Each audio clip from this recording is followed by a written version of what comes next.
Hello guys, good morning. காலைல எல்லோரும் Sunday வந்து ரெஸ்ட்டு விடலான்னு சொல்லுவாங்க. சரி, நம்ம சண்டேலேருந்து ஸ்டார்ட் பண்ணலான்னு பார்த்தோம். பார்த்திங்கன்னா பாடி செக் பண்ணோம். பாடி செக் பண்ணதுக்கு நம்ம வந்து ஆல்ரெடி வந்து மசில் லாஸும் ஆகிடுச்சு, ஃபேட் லாஸும் ஆகிடுச்சு, வாட்டர் கட்டு ஃபுல்லாக எல்லாமே ஆகிடுச்சு.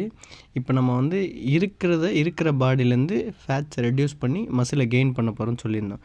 காலைல ஏஞ்சி பாடியெல்லாம் செக் பண்ணிவிட்டு குளிச்சுட்டு வந்து பார்த்தோன்னா கோல்டு ஆகிடுச்சு. செம்ம கோல்டு பிடிச்சிச்சு. அப்புறம் வீட்டில் அம்மா பொங்கல் செஞ்சு வச்சுருந்தாங்க. அந்த பொங்கலை சாப்பிட்டுட்டு மெடிக்கல் ஷாப் போயிட்டு டேப்லெட் வாங்கிட்டு வந்து செம்ம கோல்டு. மெடிக்கல் ஷாப் போயிட்டு டேப்லெட் வாங்கிட்டு வந்துட்டு டேப்லெட் போட்டுன்னு நல்லா செம்ம தூக்கம் வந்துச்சு காய்ச்சி. இன்றைக்கி தான் ஸ்டார்ட் பண்ணலாம்னு நினச்சோம். பார்த்தோன்னா சண்டே அதுவும் ஸ்டார்ட் பண்ணலாம் ரெஸ்ட்டு விடாமல் அப்படின்னு சொல்லிட்டு நினச்சோம். பார்த்தா இன்றைக்கே ஃபெயிலியர் ஆகிடுச்சு. விடுங்க, பார்த்துக்கலாம். என்றைக்குமே நம்மளுக்கு ஃபெயிலியர் லைஃப்பில் வர்றது சகஜம்தான். சரி, அதெல்லாம் தாண்டி தான் போகணுன்னு சொல்லிட்டு டேப்லெட் போட்டு தூங்கிட்டு அதுக்கப்புறம் அண்ணன் கேப் வாங்கிட்டு வந்திருந்தார். அந்த கேப்பை பார்த்துட்டு போட்டு பார்த்தேன், நல்லா இருக்கான்னு பாருங்கள். அப்புறம் வீட்டில் பிரியாணி செஞ்சுருந்தாங்க. பிரியாணியை சாப்பிட்டு நைட்டு தோசை சாப்பிட்டு திரும்பி மாத்திரை போட்டு தூங்கிட்டேன் கைஸ்.